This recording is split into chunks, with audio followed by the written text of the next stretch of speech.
ഭ്രാന്തന്റെ പ്രണയം and unconditional love story ഭാഗം 13. Vinod dining ഹാളിലേക്ക് വന്ന് ഒരു കസേരയിലിരുന്നു.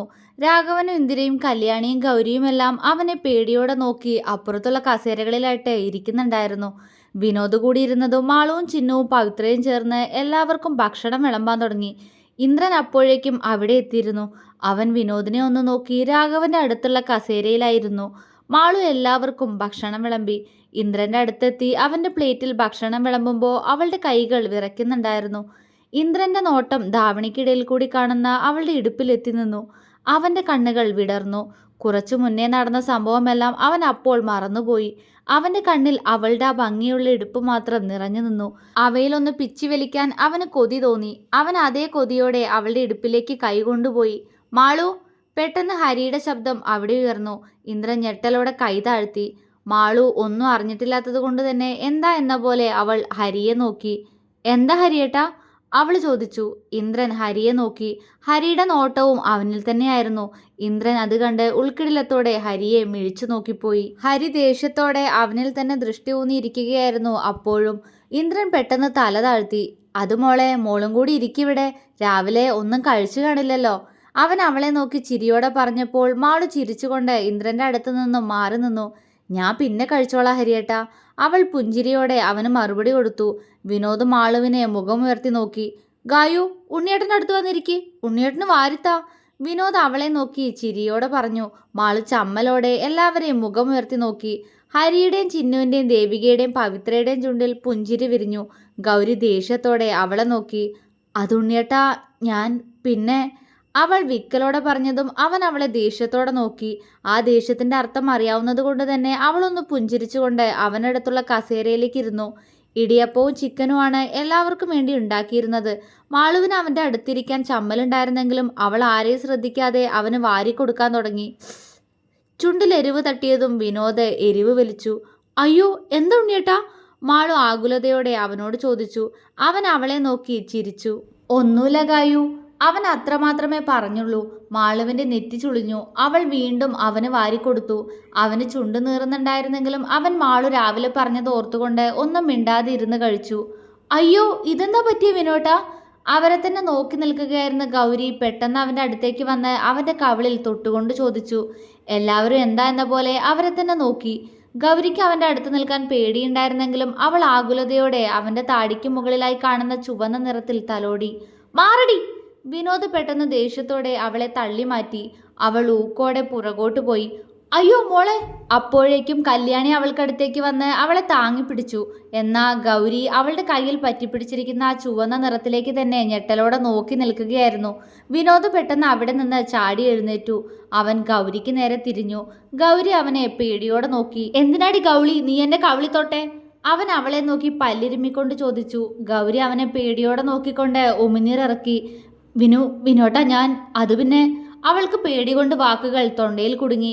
വിനോദ് ദേഷ്യത്തോടെ അവൾക്ക് അടുത്തേക്ക് നടന്നു. അപ്പോഴേക്കും മാളു അവനെ പിടിച്ചു നിർത്തി. എല്ലാവരും എന്താണ് നടക്കുന്നതെന്നറിയാതെ അവരെ തന്നെ നോക്കിക്കൊണ്ട് നിൽക്കുകയായിരുന്നു. പറയടി, നീ എന്തിനാ എൻ്റെ മുഖത്ത് തൊട്ടെ? ആരാ നിന്നോട് എന്നെ തൊടാൻ പറഞ്ഞേ? എന്നെ എൻ്റെ ഗായു മാത്രം തൊട്ടാ മതി. അവൻ മാളുവിനെ ചേർത്ത് പിടിച്ചുകൊണ്ട് പറഞ്ഞു. ഗൗരി നിന്ന് വിറയ്ക്കാൻ തുടങ്ങി. വിനു, സാരല്ല, പോട്ടെ. അവൾ അറിയാതെ ചെയ്തതാവും. നിന്റെ മുഖത്തെന്തോ പാടുണ്ട് അവള് പറഞ്ഞതുപോലെ. അത് നോക്കിയതാവും. വിട്ടേക്കെടാ. ഹരി പറഞ്ഞപ്പോൾ വിനോദ് അവനെ തിരിഞ്ഞു നോക്കി. എൻ്റെ മുഖത്തോ? അവൻ ഹരിയെ നോക്കി ചോദിച്ചുകൊണ്ട് അവൻ്റെ മുഖത്ത് മൊത്തത്തിലായി തൊട്ടു നോക്കി. മാളു അവൻ്റെ മുഖത്ത് എന്തു പറ്റിയതാവും എന്ന ആകുലതയോടെ അവനെ തന്നെ നോക്കി നിൽക്കുകയായിരുന്നു. വിനോദ് അവൻ്റെ കയ്യിലേക്ക് നോക്കി. അവൻ്റെ കയ്യിൽ പറ്റിയിരിക്കുന്ന ചുവന്ന നിറം കണ്ട് അവൻ്റെ നെറ്റി ചുളിഞ്ഞു. അവൻ സംശയത്തോടെ മാളുവിൻ്റെ മുഖത്തേക്ക് നോക്കി. അവൻ്റെ മുഖം തെളിഞ്ഞു. കണ്ണുകൾ വിടർന്നു. അപ്പോഴേക്കും ചിന്നുവും അവരുടെ അടുത്തേക്ക് വന്നിരുന്നു. ഇതാണോ? അവൻ ഗൗരിക്ക് നേരെ തിരിഞ്ഞു. അവൾ അവനെ മിഴിച്ചു നോക്കി. പറയടി ഗൗളി, ഇതാണോന്ന്? അവൻ ശബ്ദമുയർത്തിയതും അവൾ പേടിയോടെ തലകുലുക്കി കല്യാണിയുടെ നെഞ്ചിൽ മുഖം അമർത്തി. വിനോദ് മാളുവിനെ നോക്കി ചിരിച്ചു. എന്താ ഉണ്ണിയേട്ടാ? അവൾ ടെൻഷനോടെ ചോദിച്ചു. ഇത് ഗായുവിൻ്റെ ഇവിടത്തെ കളറാ. അവൻ പറഞ്ഞുകൊണ്ട് അവളുടെ നെറുകയിൽ സിന്ദൂരത്തിൽ തൊട്ടു. മാളു വിറച്ചുപോയി. അവൾ അവനെ മിഴിച്ചു നോക്കി. അവൻ അവളെ നോക്കി കുറുമ്പോടെ ചിരിച്ചു. എല്ലാവരുടെയും മുഖത്തും പുഞ്ചിരി വിരിഞ്ഞു. ഇന്ദ്രൻ പകപ്പോടെ അവരെ തന്നെ നോക്കി നിന്നു. കല്യാണിയും ഗൗരിയും അവരെ അമ്പരന്ന് നോക്കുന്നുണ്ട്. ചിന്നു അപ്പോഴാണ് അവൻ്റെ പൊട്ടിയ ചുണ്ട് കണ്ടത്. അവളുടെ നെറ്റി ചുളിഞ്ഞു. അവൾ ചുളിഞ്ഞ മുഖത്തോടെ മാളുവിനെ നോക്കി. വിളറി വെളുത്ത് നിൽക്കുന്ന മാളുവിനെ കണ്ട് ചിന്നുവിനൊരു കുസൃതി തോന്നി. അയ്യോ വിനോട്ടാ, ഏട്ടൻ്റെ ചുണ്ടെങ്ങനെയാ പൊട്ടിയേ? അവളൊന്നും അറിയാത്തതുപോലെ അവനോട് ചോദിച്ചു. ഹരി ചിന്നുവിനെ കൂർപ്പിച്ചു നോക്കി. അവൾ അവനെ നോക്കി കണ്ണ് ചിമ്മി. വിനോദ് പെട്ടെന്ന് അവൻ്റെ ചുണ്ടിൽ തൊട്ടു നോക്കി. അവൻ എരിവ് വലിച്ചു. എന്തു പറ്റി വിനോട്ടാ? അവൾ കുറുമ്പോടെ അവനോട് ചോദിച്ചു. വിനോദ് ചിന്നുവിനെ ഒന്ന് നോക്കിക്കൊണ്ട് മാളുവിനെ നോക്കി ചിരിച്ചു. മാളു അവൻ എന്തു പറയുമെന്നറിയാതെ വിറച്ചു നിന്നു. അതൊന്നുമില്ല, അവൻ ചിന്നുവിനെ നോക്കി പറഞ്ഞു. ഹൂ. മാളു ആശ്വാസത്തോടെ ശ്വാസം വിട്ടു. അവനിൽ നിന്ന് അങ്ങനൊരു മറുപടി അവൾ പ്രതീക്ഷിച്ചിരുന്നില്ല. അവൾക്ക് സമാധാനം തോന്നി. ഒന്നുമില്ലെങ്കിൽ പിന്നെ വിനോദന്റെ ചുണ്ടെങ്ങനെ മുറിഞ്ഞു? ചിന്നുവിന് വിടാൻ ഉദ്ദേശമില്ലായിരുന്നു. ചിന്നു, പവിത്ര ശാസനയോടെ അവളെ വിളിച്ചു. അവൾ അവരെ നോക്കി ഇളിച്ചു കൊടുത്തു. നീ എൻ്റെ ചുണ്ട് മാത്രമേ കണ്ടുള്ളൂ, ഗായുൻ്റെ ഉണ്ടല്ലോ, നീ അത് കണ്ടില്ലേ അല്ലേ ഗായു? വിനോദ് കലിപ്പോടെ ചിന്നുവിനോട് ചോദിച്ചുകൊണ്ട് മാളുവിനെ നോക്കി ചിരിച്ചു. മാളുവിൻ്റെ മുഖം വിളറി വെളുത്തു. അവൾ പതർച്ചയോടെ തല താഴ്ത്തി. ചിന്നുവിന് ചിരി പൊട്ടി. അവളത് കടിച്ചു പിടിച്ചുകൊണ്ട് അവരെ നോക്കി. ആ, അത് ശരിയാണല്ലോ, ഗായോട്ടത്തിയുടെ ചുണ്ടും പൊട്ടിയിട്ടുണ്ടല്ലോ. എന്തു പറ്റിയതാ വിനോട്ടാ? അവൾ നിഷ്കളങ്കമായി അവനോട് ചോദിച്ചു. ചിന്നു, മാളു ദയനീയമായി അവളെ വിളിച്ചു. അവൾ കുറുമ്പോടെ മാളുവിനെ നോക്കി. അതാരോടും പറയരുതെന്നാ ഗായു പറഞ്ഞേക്കുന്നേ. അവൻ വലിയ കാര്യം പോലെ പറഞ്ഞു. എൻ്റെ മഹാദേവ, നിങ്ങൾക്കെല്ലാം ഇത്രയ്ക്ക് ശത്രുത ഉണ്ടായിരുന്നു എന്നോട്? മാളു മനസ്സിലറിയാതെ ചോദിച്ചു പോയി. ആണോ വിനോട്ടാ? എന്നാ വിനോട്ടം പറയണ്ടാട്ടോ. എന്നാലും ഏട്ടത്തി പറയണ്ടെന്ന് പറഞ്ഞത് എന്താണാവോലെ? ചിന്നു താടിയിൽ വിരൽ വെച്ച് എന്തോ ചിന്തിക്കുന്നത് പോലെ നിന്നുകൊണ്ട് വിനോദിനെ നോക്കി.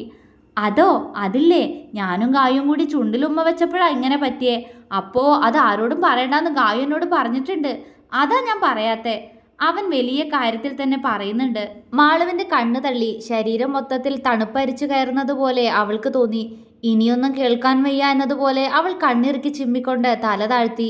ചിന്നു പൊട്ടിച്ചിരിച്ചുപോയി. അവളുടെ ചിരി കണ്ടപ്പോൾ ബാക്കിയുള്ളവർക്കും ചിരി വന്നു. എല്ലാവരും മാളുവിനെ നോക്കി കുറുമ്പോടെ ചിരിച്ചു. ഗൗരി ഇന്ദ്രനും മാളുവിനെ ഞെട്ടലോടെ നോക്കി. വിനോദും അവളും തമ്മിൽ ഇങ്ങനെ ഒരു ബന്ധം ഉണ്ടാവുമെന്ന് അവർ സ്വപ്നത്തിൽ പോലും കരുതിയിരുന്നില്ല. ഇന്ദ്രന്റെ പല്ലുകൾ ദേഷ്യത്താൽ മുറുകി. അവന്റെ മുഷ്ടി ചുരുണ്ടു. സമ്മതിക്കില്ല, അവളെ എനിക്ക് തന്നെ വേണം. എനിക്ക് തന്നെ രുചിക്കണം ആദ്യം അവളെ, മുഴുവനായി തന്നെ. അതിനു മുന്നേ ആരെ അനുവദിക്കില്ല ഞാൻ. കടപ്പല്ല് മുറുക്കിക്കൊണ്ട് അവൻ മനസ്സിൽ പറഞ്ഞു. അവരോടൊപ്പം ചിരിക്കുമ്പോഴും ഹരിയുടെ നോട്ടം ഇന്ദ്രനിൽ തന്നെയായിരുന്നു. അവന്റെ മുഖഭാവത്തിൽ നിന്നും അവന്റെ പ്രവൃത്തികൾ കൊണ്ടും ഹരിക്ക് ഇതിനോടകം ഇന്ദ്രന്റെ സ്വഭാവം ഏറെക്കുറെ മനസ്സിലായിരുന്നു. ഉള്ളിൽ നുരഞ്ഞു പൊന്തുന്ന ദേഷ്യത്തോടെ ഹരി ഇന്ദ്രനെ തന്നെ നോക്കിയിരുന്നു. തിരിച്ചു പോവേണ്ട സമയമായപ്പോൾ ഇന്ദ്ര ബാഗിൽ നിന്ന് ഒരു ഫയലെടുത്ത് ദേവികയുടെ കയ്യിൽ വെച്ചു കൊടുത്തു. ദേവിക അത് പുഞ്ചിരിയോടെ അവരുടെ കയ്യിൽ നിന്നും വാങ്ങി. മാളു നെറ്റി ചുളിച്ചുകൊണ്ട് അവരെ നോക്കി. അവളുടെ നോട്ടം ഹരിയിലേക്ക് പോയി. അവൻ അവളെ നോക്കി കണ്ണു ചിമ്മി കാണിച്ചു. ഇന്ദിരയ്ക്ക് മാളുവിനോട് തനിച്ച് സംസാരിക്കണമെന്നുണ്ടായിരുന്നെങ്കിലും അവരുടെ മനസ്സിൽ കുറ്റബോധമായിരുന്നു. അല്ലെങ്കിലും ഞാൻ എന്താ ഈ 18 വയസ്സ് മാത്രം പ്രായമുള്ള ഈ കൊച്ചു പെൺകുട്ടിയോട് ചോദിക്കുക? ഒരു ഭ്രാന്തനെ വിവാഹം കഴിച്ചതുകൊണ്ട് ജീവിതം സുഖാണോന്നോ, സന്തോഷമുണ്ടോന്നോ അറിയില്ല. എന്താ ഞാൻ അവളോട് ചോദിക്കേണ്ടതെന്ന്? തെറ്റാ ചെയ്തത്. എൻ്റെ ഏട്ടനെ ഏട്ടത്തി പൊറുക്കില്ല എന്നോട്. അവരുടെ മകളെ ഇങ്ങനൊരു സങ്കടത്തിലേക്ക് തള്ളിവിട്ടതുകൊണ്ട്. അന്നേരം സ്വന്തം ശരീരം കാക്കാൻ നെട്ടോട്ടോടുന്ന എൻ്റെ പൊന്നുമോള് മാത്രമേ ഉണ്ടായിരുന്നുള്ളൂ മനസ്സിൽ. ഇന്ദ്രൻ, അവനെ അവൻ്റെ അച്ഛനെയും ഭയന്ന മാളു ഈ കല്യാണത്തിന് സമ്മതിച്ച്. അന്ന് ഇന്ദ്രൻ ഇവിടെ ഉണ്ടായിരുന്നില്ല. ഏതോ സുഹൃത്തുക്കൾക്കൊപ്പം ടൂറിലായിരുന്നു. അവൻ കൂട്ടുകാരോടൊപ്പം എന്തോ പാർട്ട്ണർഷിപ്പ് ബിസിനസ് ചെയ്യുക. എന്താ അവൻ്റെ ബിസിനസ് എന്ന് എനിക്ക് ഇതുവരെ അറിയില്ല. ഇടയ്ക്കിടയ്ക്ക് ഇങ്ങനെ ഒരു ടൂറുണ്ട് അവന്. രാഘവേട്ട വിളിച്ചു പറഞ്ഞിരുന്നു അവനോടെല്ലാം. ഒന്നേ അവൻ ആവശ്യപ്പെട്ടിട്ടുള്ളൂ അയാളോട്, അവളെ ഒരു ദിവസമെങ്കിലും അവന് വേണമെന്ന്. അച്ഛൻ മകനോട് അതിനുള്ള വഴി ഉണ്ടാക്കാന്ന്. അത് കഴിഞ്ഞ് അയാൾക്കും അവളെ ഒന്ന് വേണമെന്ന്. വൃത്തികെട്ട ബിംബം. മാളൂന് ഇതുവരെ അറിയില്ല ആ കാര്യം. ഇന്ദ്രനെ അവളുടെ ശരീരത്തോട് മോഹമുണ്ടെന്ന് അവൾക്കറിയാം. പക്ഷെ രാഘവൻ അയാളൊരു മനുഷ്യനാണോ? അവർ സ്വയം പുച്ഛിച്ചു. എല്ലാം അറിഞ്ഞപ്പോൾ ഞാനാ ദേവികയെ വിളിച്ചു പറഞ്ഞേ കല്യാണം എത്രയും പെട്ടെന്ന് നടത്തണമെന്ന്. ഇന്ദ്രൻ മടങ്ങിയെത്തിയ അന്നായിരുന്നു അവളുടെ വിവാഹം. അതുകൊണ്ട് തന്നെ അവൻ എൻ്റെ മോളെ ഒന്നും ചെയ്യാൻ കഴിഞ്ഞില്ല. അത്രയും വർഷങ്ങൾ ഞാൻ അവൻ്റെ കഴുകൻ കണ്ണുകളിൽ നിന്ന് പൊതിഞ്ഞു പിടിച്ചിരിക്കുകയായിരുന്നു എൻ്റെ കുഞ്ഞിനെ. അമ്മയാണെന്നുള്ള ഒരു വിലയും അവൻ എനിക്ക് തന്നിട്ടില്ല എന്നോളം. അവനെന്നും അച്ഛൻ്റെ മകനായിരുന്നു. പക്ഷേ അവൻ മാളൂന് എന്തെങ്കിലും ചെയ്താൽ എല്ലാവരെയും എല്ലാം അറിയിച്ച് സ്വയം ആത്മഹത്യ ചെയ്യും രണ്ടാളെന്ന എൻ്റെ ഭീഷണി പേടിച്ച് ഒതുങ്ങിയതാ രണ്ടാളും. മാളു കുഞ്ഞുനാൾ തൊട്ടേ ഒരു പാവമായിരുന്നു. ആരോടും മുഖം കറുത്ത് സംസാരിക്കുന്നത് പോലും ഇന്ന് വരെ കണ്ടിട്ടില്ല. പതിഞ്ഞ ശബ്ദം. അച്ഛനും അമ്മയും കൂടി അവളെ വിട്ടുപോയതും തീർത്തും ഒറ്റപ്പെട്ടു പോയി എൻ്റെ കുഞ്ഞ്. അന്ന് അവൾക്ക് 5 വയസ്സല്ലേ ഉള്ളൂ. പിന്നീട് സംസാരിക്കുന്നത് പോലും വളരെ കുറവായിരുന്നു. കുഞ്ഞായിരിക്കുമ്പോൾ തൊട്ടേ രാഘവേട്ടൻ അവൾക്ക് പേടിയായിരുന്നു. അയാൾ അവളെ എപ്പോഴും കണ്ണു തുറച്ച് നോക്കി പേടിപ്പിക്കായിരുന്നു. കുഞ്ഞല്ലേ അവള്, ഭയന്നു പോയി കാണും. ഇന്നും ആ ഭയം അതുപോലെ തന്നെ അവൾക്ക് അയാളോടുണ്ട്. എന്നോട് ഏതെങ്കിലും രീതിയിൽ വഴക്കിട്ടാ അത് അയാളെ തീർക്കുന്നത് അവളുടെ ശരീരത്തിൽ അടിച്ചോണ്ടായിരുന്നു. അതുപോലെ അവളുടെ കാര്യം പറഞ്ഞ് എപ്പോഴും അവളുടെ മുന്നിലിട്ട് തന്നെ അയാൾ എന്നെ തല്ലാറുണ്ടായിരുന്നു. ഇന്നും എൻ്റെ കുഞ്ഞ് അവരോടൊന്നും പ്രതികരിക്കാത്തതിന് കാരണവും ഞാനാ. എന്നെ അയാൾ ഉപദ്രവിക്കുന്നത് അവൾക്ക് സഹിക്കില്ല. ഇപ്പോഴും അതേ പേടി അവൾക്ക്. ഇന്നും അവൾ ശ്രദ്ധിച്ചിരിക്കും ഇന്നലെ അയാൾ ഉപദ്രവിച്ച എൻ്റെ ശരീരം. എനിക്ക് വേണ്ടി എല്ലാം സഹിക്കുന്നവള് എന്നെ എൻ്റെ കുട്ടി അത്രത്തോളം സ്നേഹിക്കുന്നുണ്ട്. എനിക്കായി ജീവിതത്തിൽ ഒതുങ്ങിപ്പോയവള്. അവൾ എങ്ങനെ പ്രതികരിക്കാനാ ഇവരോട്? പറയുന്നവർക്കൊരു പക്ഷേ അത് എളുപ്പമായിരിക്കാം. പക്ഷേ അവൾ എന്നോളം മനസ്സിലാക്കിയ മറ്റാരുണ്ട്? ഞാൻ പ്രസവിച്ചില്ല എന്നല്ലേ ഉള്ളൂ. എൻ്റെ സ്വന്തം മകള് തന്നെ അവള്. ഇന്ദ്രൻ അവൾക്ക് ഒരുപാട് ഇഷ്ടമായിരുന്നു. ഒരു ഏട്ടനായിട്ടേ അവൾ അവനെ കണ്ടിട്ടുള്ളൂ. ചെറുതിലെ അവനോട് കൂട്ടുകൂടാൻ അവൾ ഒത്തിരി ശ്രമിച്ചിട്ടുണ്ട്. പക്ഷേ അന്നല്ല അവൻ്റെ അച്ഛൻ്റെ വാക്ക് കേട്ട് അവൻ അവളെ ആട്ടിപ്പായിക്കും. പിന്നീട് വളർന്നപ്പോൾ അവൻ്റെ പെരുമാറ്റത്തു നിന്ന് തന്നെ അവൾ മനസ്സിലാക്കി അവൻ്റെ സ്വഭാവം. അവർ മാളുവിൻ്റെ മുഖത്തേക്ക് നോക്കി. കുഞ്ഞുനാള് തൊട്ടേ ഒതുങ്ങിപ്പോയവള്, എല്ലാവരും ചേർന്ന് ഒതുക്കി തീർത്തവള്, മനസ്സറിഞ്ഞ് ചിരിക്കുന്നത് ഇന്നോളം കണ്ടിട്ടില്ല. അതിന് അച്ഛനും മോനും സമ്മതിച്ചിട്ടില്ല എന്നതായിരുന്നു സത്യം. ജീവിതത്തിൽ അത്രമേൽ നിസ്സഹായായ പെൺകുട്ടി, സ്നേഹിക്കുന്നവർക്ക് വേണ്ടി സ്വന്തം ജീവൻ പോലും ബലി നൽകാൻ തയ്യാറായവള്. രാഘവേട്ടൻ ഇങ്ങനൊരു ആലോചന കൊണ്ടുവന്നപ്പോൾ ഞാൻ ഒരുപാട് എതിർത്തതാ. അതിനയാൾ അവളുടെ മുന്നിലിട്ടെന്നെ എന്നെ പട്ടിയെ പോലെ തല്ലി ചതച്ചു. ഏട്ടൻ പോയതോടെ എനിക്ക് വേണ്ടി സംസാരിക്കാനും ആരും ഇല്ലായിരുന്നല്ലോ. വേണ്ടപ്പെട്ടവരെല്ലാം ആദ്യം തന്നെ പോയില്ലേ. എൻ്റെ വേദന കണ്ട് അവൾ തന്നെ ആ കല്യാണത്തിന് സമ്മതം പറഞ്ഞേ. ഒന്ന് ചിന്തിച്ചപ്പോൾ അവളെ ഇവിടെ നിന്ന് രക്ഷിക്കാൻ അത് തന്നെ നല്ലതെന്ന് എനിക്കും തോന്നി. പക്ഷേ ഒരു ഭ്രാന്തനൊപ്പം എൻ്റെ കുട്ടി. അതറിഞ്ഞപ്പോൾ അവൾക്ക് ഭയമായിരുന്നു. എനിക്കും പേടിയുണ്ടായിരുന്നെങ്കിലും ഞാനാ ഓരോന്ന് പറഞ്ഞ് അവളുടെ മനസ്സ് മാറ്റി പിന്നീട് ഈ വിവാഹത്തിന് നിർബന്ധിച്ചേ. പക്ഷെ അറിഞ്ഞിരുന്നില്ല വിനോദ് അവനൊരു രണ്ടാം കെട്ടുകാരനായിരുന്നു എന്ന്. ദേവികയും ഹരിയും രാഘവേട്ടനോടെല്ലാം പറഞ്ഞിരുന്നു. പക്ഷേ ഞാൻ ആ വിവരം അറിഞ്ഞത് അവളുടെ വിവാഹം കഴിഞ്ഞ അന്നാ. തകർന്നു പോയി ഞാൻ. എൻ്റെ മകള് വീണ്ടും തോറ്റുപോയിരിക്കുന്നു. മനസ്സ് നൊന്തു. മാളുവിനെ നോക്കി നിൽക്കെ ഓർമ്മകളുടെ തീച്ചൂളയിൽ അവർ വെന്തുരുകി. അവരുടെ നോട്ടം മാളുവിൻ്റെ കയ്യിൽ കൈകോർത്തു പിടിച്ചു നിൽക്കുന്ന വിനോദിലെത്തി നിന്നു. അതോടൊപ്പം അവർ മാളുവിൻ്റെ നിറഞ്ഞ ചിരിയിലേക്കും സന്തോഷത്തോടെ നോക്കി നിന്നു. എൻ്റെ മകള്, ഇന്നോളം കണ്ടിട്ടില്ല അവളുടെ നിറഞ്ഞ പുഞ്ചിരി, അവളുടെ ഈ സന്തോഷം. എല്ലാത്തിനും അവനാ കാരണം. അവളുടെ ജീവൻ്റെ പാതി, അവളുടെ മനസ്സിൻ്റെ പാതി, അവളുടെ ശരീരത്തിൻ്റെ പാതി, അവളുടെ മാത്രം ഉണ്ണിയേട്ടൻ. അല്ലെങ്കിലും ഇന്നോളം സ്നേഹം എന്താണെന്ന് അറിയാത്തവൾക്ക് അത് ആരെങ്കിലും വെച്ച് നീട്ടുമ്പോൾ അതിനോട് അടങ്ങാത്ത കൊതിയായിരിക്കും. മഹാദേവ, എൻ്റെ കുഞ്ഞിൻ്റെ മുഖത്തെ ഈ സന്തോഷം എന്നും ഇതുപോലെ തന്നെ നിലനിൽക്കണേ. അവൾക്ക് കാവലായി എന്നും അവനുണ്ടാവണേ. ഇനിയും എൻ്റെ കുഞ്ഞിനെ തനിച്ചാക്കല്ലേ. അവർ ആത്മാർത്ഥമായി പ്രാർത്ഥിച്ചു പോയി. അവർ മാളുവിനടുത്ത് ചെന്ന് അവളുടെ തലയിൽ സ്നേഹത്തോടെ തലോടി. മാളു അവരെ നോക്കി മനോഹരമായി പുഞ്ചിരിച്ചു. അവരവളുടെ തല താഴ്ത്തി നെറ്റിയിൽ മൃദുവായി ചുംബിച്ചു. അത് കണ്ട് വിനോദിന്റെ മുഖം വീർത്തു. മാറി നിൽക്ക്, അവൻ അവർക്ക് നേരെ ശബ്ദമുയർത്തി. ഇന്ദിര പേടിയോടെ അവനെ നോക്കി. ഉണ്ണിയേട്ടാ, അവൾ ശാസനയോടെ അവനെ വിളിച്ചു. അവൻ അവളെ പരിഭവത്തോടെ നോക്കി. എൻ്റെ അപ്പച്ചിയാ, അല്ല എൻ്റെ അമ്മയാ, അവൾ വിനോദിന് പുഞ്ചിരിയോടെ പറഞ്ഞു കൊടുത്തു. അവൻ്റെ മുഖം തെളിഞ്ഞു. ഇന്ദിരയുടെ കണ്ണുകൾ നിറഞ്ഞു. ശരി മോളെ, ഇറങ്ങാ ഞങ്ങള്. എൻ്റെ കുട്ടി സന്തോഷമായിട്ടിരിക്കണം. അവർ കണ്ണു നിറച്ചുകൊണ്ട് പറഞ്ഞപ്പോൾ അവൾ അവരുടെ കവിളിൽ സ്നേഹത്തോടെ ചുംബിച്ചു. സന്തോഷമുള്ളൂ മാളൂന്, ഒത്തിരി ഒത്തിരി സന്തോഷം. അവൾ വിനോദിന്റെ മുഖത്തേക്കൊന്ന് നോക്കിക്കൊണ്ട് ഇന്ദിരയോട് പുഞ്ചിരിയോടെ പറഞ്ഞു. ഇന്ദിര വിനോദിന്റെ കവിളിൽ വാത്സല്യത്തോടൊന്ന് തലോടി പുറത്തേക്ക് നടന്നു. ഈ നേരം അത്രയും ഇന്ദ്രന്റെ കണ്ണുകൾ ഗൗരിയിലും ചിന്നൂലായിരുന്നു. ആ കണ്ണുകൾ പതിയെ മാളുവിലേക്ക് എത്തിയതും അവൻ സ്വയം ചുണ്ടു നുണഞ്ഞു. മൂന്നും നല്ല മുഴുത്ത മാമ്പഴങ്ങളാ, രുചി കൂടും. അവൻ കൊതിയോടെ മനസ്സിൽ ചിന്തിച്ചു. അവൻ കാമത്തോടെ അവരുടെ ശരീരത്തിലൂടെയെല്ലാം കണ്ണുകൾ പായിച്ചു. കണ്ണുകൾ കൊണ്ട് അവരെ കാമിക്കാൻ തുടങ്ങി. തന്നെ തുറച്ചു നോക്കി നിൽക്കുന്ന ഹരിയിൽ അപ്പോഴാണ് അവൻ്റെ കണ്ണുകൾ ചെന്നെത്തിയത്. ഹരിയുടെ കണ്ണുകൾ ദേഷ്യം കൊണ്ട് ചുവന്നിരുന്നു. പല്ലുകൾ ദേഷ്യത്താൽ മുറുകുന്നുണ്ടായിരുന്നു. ഇന്ദ്രന്റെ ശരീരം ഭയത്താൽ വിറച്ചു. രാഘവൻ ദേവികയോട് കുറച്ച് പണം ആവശ്യപ്പെട്ടിരുന്നു. അവരത് അയാൾക്ക് നൽകി. മാളു വേദനയോടെ അയാളെ നോക്കി നിന്നു. ദേവികയ്ക്ക് അയാളുടെ സ്വഭാവം മാളുവിൽ നിന്നും അറിഞ്ഞ ശേഷം അയാളോട് വെറുപ്പാണ്. പക്ഷേ ഇത്രയും വർഷം മാളുവിനെ നോക്കിയ ആളല്ലേ, എൻ്റെ ഉണ്ണിക്ക് അവളെ തന്ന ആളല്ലേ, ആ പരിഗണന മാത്രം. രാഘവൻ എല്ലാവരെയും നോക്കി പുഞ്ചിരിച്ച് രാജശേഖരന് കൈകൊടുത്ത് പുറത്തേക്ക് നടന്നു. എല്ലാവരോടും വെറുതെ ഒന്ന് തലയാട്ടി ഇന്ദ്രനും പുറത്തേക്കിറങ്ങി. അവൻ ഹരിയെ നോക്കിയില്ല. അവന്റെ ആ നോട്ടത്തിൽ നിന്നും എത്രയും പെട്ടെന്ന് രക്ഷപ്പെടാൻ അവന്റെ മനസ്സ് അവനോട് പേടിയോടെ പറഞ്ഞു. കാറിനടുത്തെത്തി ഇന്ദ്രൻ ഡോറ് തുറന്നു. ഇന്ദ്ര, പുറകിൽ നിന്നും ഗാംഭീര്യത്തോടെയുള്ള ഹരിയുടെ ശബ്ദം. ഇന്ദ്രന്റെ ശരീരം ഭയം കൊണ്ട് വിറച്ചു. അവൻ അതേ മുഖത്തോടെ ഹരിയെ നോക്കി. ഹരി അവനെ നോക്കി മനോഹരമായി പുഞ്ചിരിച്ചു. ഇന്ദ്രനെ അവന്റെ ചിരി കണ്ടപ്പോൾ ഭയം തോന്നിയെങ്കിലും അവനും ഹരിക്കൊരു പുഞ്ചിരി നൽകി. പക്ഷേ ആ പുഞ്ചിരിയിലെ പേടി ഇന്ദ്രന് തന്നെ സ്വയം അറിയുന്നുണ്ടായിരുന്നു. അങ്ങനെ അങ്ങോട്ട് പോയാലോടോ? നമ്മളൊക്കെ ഇപ്പൊ ബന്ധുക്കളായില്ലേ, സുഹൃത്തുക്കളായില്ലേ? അപ്പോ ഒരു ഷെയ്ക്ക് ഹാൻഡ് പോലും തരാതെ പോവാണോ?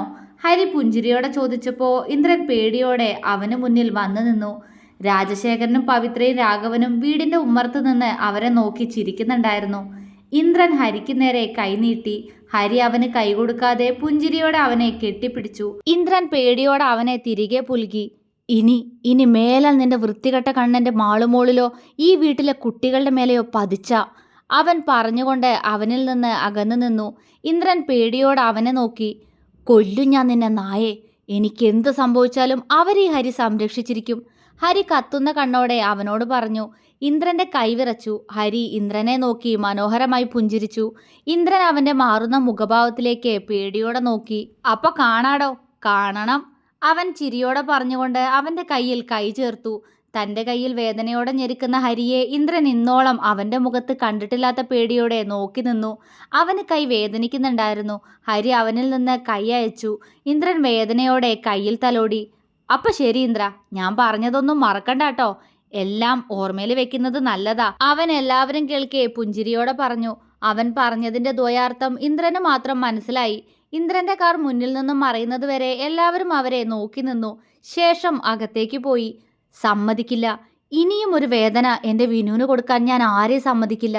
ആ ദൈവത്തെ പോലും സമ്മതിക്കില്ല ഞാനതിന്. ഞാനുണ്ടാവും കാവലായി എന്നും അവൻ്റെ പെണ്ണിൻ്റെ ഒപ്പം. ആ മുറ്റത്ത് നിന്നുകൊണ്ട് ഹരി മനസ്സിൽ ഉറപ്പിച്ചു പറഞ്ഞു. തുടരും.